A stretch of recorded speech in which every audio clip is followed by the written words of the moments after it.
নমস্কার বন্ধুরা, শঙ্করী কিচেনে সকলকে স্বাগত। আজ শেয়ার করব এঁচোড় ছেচকি। অসাধারণ স্বাদ। ভাত, রুটি, লুচি, পরোটা সবের সাথে এটা দারুণ লাগবে। একবার বানিয়ে খেলে বারে বারে বানিয়ে খেতে ইচ্ছে করবে। মশলাপাতি খুব সামান্য আর একদম শুকনো শুকনো হবে। এঁচোড় দিয়ে আপনারা অনেক রকম রেসিপি ট্রাই করেছেন, একবার এই রেসিপিটা ট্রাই করবেন। কথা দিলাম খুবই ভালো লাগবে। এঁচোড়ের এক একটা পিস মুখে তুলবেন আর বলবেন আহা। এখানে আমি ছোট বাটির এক বাটি এঁচোড় নিয়েছি। এঁচোড়টা নুন, হলুদ আর সামান্য সর্ষের তেল দিয়ে সেদ্ধ করে নিয়েছি। এঁচোড়ের পিসগুলো যেন গোটা গোটা থাকে। কড়াইয়ে সর্ষের তেল গরম করতে দিয়েছি। সবার আগে আমি একটা পেঁয়াজের কুচি খুব ভালো করে ভেজে নেব। লাল লাল করে ভেজে অন্য পাত্রে তুলে রাখবো। আজকের রান্নায় আমি একটু পেঁয়াজ ব্যবহার করছি। এই রান্নাটা পেঁয়াজ দিয়ে করলে খেতে ভালো লাগবে। আজকের রেসিপিটা দেখার পর আপনাদের যদি ভালো লাগে তাহলে অবশ্যই একটা লাইক, শেয়ার ও কমেন্ট করবেন। বেল আইকন সমেত আমার চ্যানেলটা সাবস্ক্রাইব করে আমার পাশে থাকবেন। বেল আইকনটা ক্লিক করা থাকলে আমার যে কোনো রেসিপি বা আমি যাই আপলোড করি না কেন সবার আগে নোটিফিকেশন আপনার কাছেই পৌঁছে যাবে। পেঁয়াজগুলো লাল লাল করে ভাজা হয়ে গেছে। পেঁয়াজগুলো আমি অন্য পাত্রে তুলে রাখবো। আর এই যে তেলটা পড়ে রইল, এই তেলেতে আমি রান্না চাপাবো। সবার আগে আমি দেব একটা তেজপাতা ফোড়ন, সঙ্গে দেব এক চিমটি রাঁধুনি, কাশ্মীরি লঙ্কার গুঁড়ো হাফ চা চামচ আর দিলাম হলুদ গুঁড়ো হাফ চা চামচ। তেলের মধ্যে কম আঁচে নাড়াচাড়া করে নিলাম। এবার আমি দিয়ে দিচ্ছি 1/2 ইঞ্চি আদা আর একটা পেঁয়াজের পেস্ট। দুটো একই সঙ্গে আমি পেস্ট করে নিয়েছি। ভালো করে কষিয়ে নেব যতক্ষণ না এটা তেল ছাড়া ছাড়া মতো হয়ে আসছে। রান্নাতে আমি কিন্তু রসুনের ব্যবহার করিনি। দেখুন মশলাটা ভালোভাবেই কষানো হয়েছে।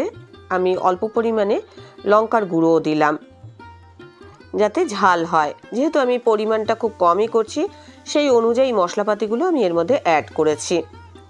খুব ভালো করে কষানোর পর সেদ্ধ করা এঁচোড়গুলো দিয়ে দিলাম। এঁচোড়গুলো এমনভাবে সেদ্ধ করতে হবে, এঁচোড়গুলো সুসিদ্ধও হবে অথচ গোটা গোটা থাকবে, তবেই কিন্তু আপনি খেয়ে মজা পাবেন। এই রান্নাতে আমি কোনো গুঁড়ো মশলা ব্যবহার করব না। সামান্য মশলা দিয়ে খুব ভালো করে এঁচোড়টা কষিয়ে নিয়ে হাফমালা নারকেলের দুধ দিয়ে দিলাম।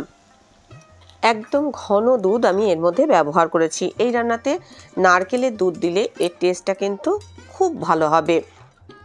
এঁচোড়টা তো আমি নুন দিয়ে সেদ্ধ করেছিলাম, এখন খুব সামান্য পরিমাণে নুন আর চিনি অ্যাড করছি। চিনির পরিমাণটাও কিন্তু আমি খুব অল্পই দিয়েছি, কেননা পেঁয়াজের মধ্যে একটা মিষ্টি ভাব থাকে, এছাড়া নারকেল দুধের মধ্যেও একটা মিষ্টি ভাব থাকে। মিষ্টিটা বুঝেই অ্যাড করবেন, আমি খুব সামান্য দিয়েছি। এবার এঁচোড়ের সাথে খুব ভালো করে মিশিয়ে আমি এইটা এমনভাবে শুকনো করব যাতে মশলাটা এঁচোড়ের গায়ে লেগে থাকে আর যে নারকেলের দুধ থেকে তেলটা ছাড়া ছাড়া মতো হয়ে আসে। এখন দেখুন একদম শুকনো হয়ে গেছে আর মনে হচ্ছে যেন কড়াইতে তেল ছাড়া ছাড়া মতো হয়েছে। এইভাবে একদম শুকনো শুকনো করে নিতে হবে। রান্নাটা একেবারেই ঝোলঝোল হবে না। গ্যাসের ফ্লেমটা অফ করে আমি 1/4 চা চামচ গরম মশলার গুঁড়ো, 1 চা চামচ ঘি দিয়ে দিলাম। ঘি গরম মশলার গন্ধটা এখানে খুব ভালো লাগবে। আর একদম শেষে আমি দিয়ে দিচ্ছি ভেজে রাখা পেঁয়াজটা। কিছুটা পেঁয়াজ আমি রেখে দিলাম গার্নিশ করার জন্য। ভালো করে এটা মিশিয়ে নেব। রান্নাটা এরকম শুকনো শুকনোই হবে।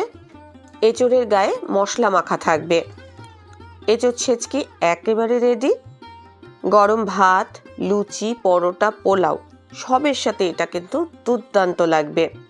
একবার ট্রাই করে দেখুন, আশা করছি ভালোই লাগবে। রেসিপিটা ভালো লাগলে অবশ্যই কিন্তু একটা লাইক দিয়ে দেবেন, প্রচুর প্রচুর শেয়ার করবেন। আমার চ্যানেলটা ভালো লাগলে অবশ্যই সাবস্ক্রাইব করে আমার পাশে থাকবেন। আজকের রেসিপি এই পর্যন্ত। দেখা হবে নতুন কোনো রেসিপি নিয়ে নতুন কোনো এপিসোডে। এতক্ষণ আমার সঙ্গে থাকার জন্য অনেক অনেক ধন্যবাদ।